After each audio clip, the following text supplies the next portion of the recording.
Hi, this is Alex from phpacademy.org, and this is another video tutorial for the new Boston. Now in this tutorial I'm going to be talking about global variables and using them inside functions. Now you may come across the problem that when you're predefining variables outside of your functions and you're trying to use them within your functions, you might find that you're not getting any sort of response from this. The variable will not, you won't be able to do anything with it. So let's use the example with an IP address. Let's create the user's IP address inside a variable. So we're going to say structure it like this. Now don't worry if you don't understand this code. If you've never seen this part of the code before, all this does is it returns the user's IP address. Server is just a preset of environmental variables that we can use. So let's just echo this out as it is, and then we'll see about creating a function that's going to do something with this IP address. What we're going to just be doing is echoing it out, but we're going to be doing that inside a function. So let's refresh. Now, because I'm on my local host, local server, I'm working on my computer, my IP address is just 127.0.0.1, which is the standard notation for a local server. Now, what happens if I create a function down here? Let's say echo IP. And inside here I just want to echo out user IP. Now you can imagine in a normal program that you've created, however simple or complex it's going to be, wherever you echo this variable out or wherever you do something with this variable, for example we might say, let's say string equals your IP address is, and then we concatenate the user IP on the end of there. Let's just use this outside the function first of all. We can keep that in there because we're not going to call the function yet.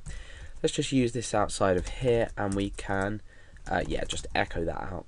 So let's have a look at what it says. So we've got your IP address is, and then it gives us the IP address. Let's just put a space there. Okay, so this works. You would expect it to work because you've referenced the variable here. Okay, so now what happens if we do this inside a function? So I've created the string, your IP address is, and then I'm going to echo out the string. So what you'd expect to happen is for the variable here to be put into here, so that will make up this string, and then we're echoing out the string. So let's refresh the page and see what happens.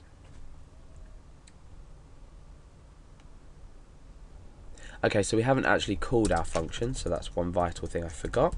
So I'm calling the function down here, so presumably once we call the function, the two lines I've highlighted in blue will be run. So let's try this out. Okay, now you'll notice that the string itself has actually been echoed out, however the user IP has not.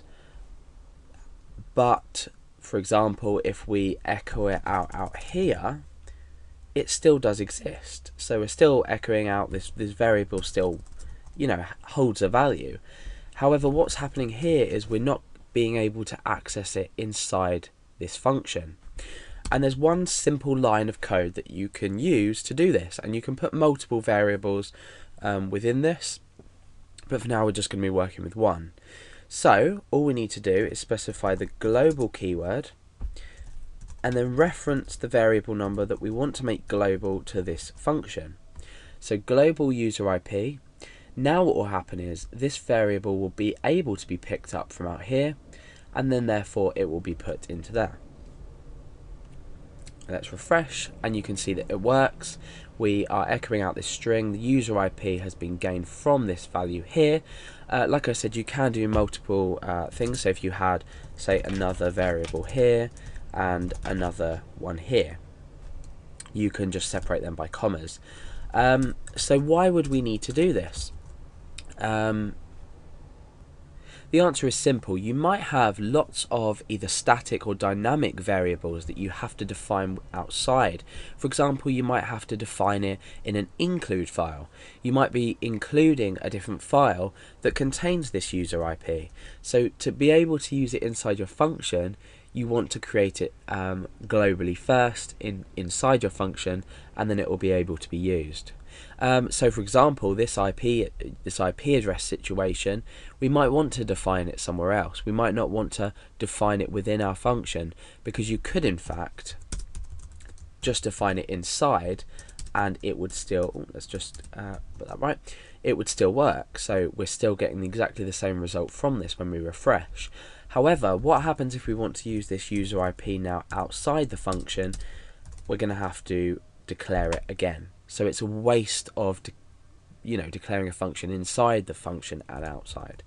So we tend to just use the notation that I've explained, and that will allow your outside a function variable to be used within.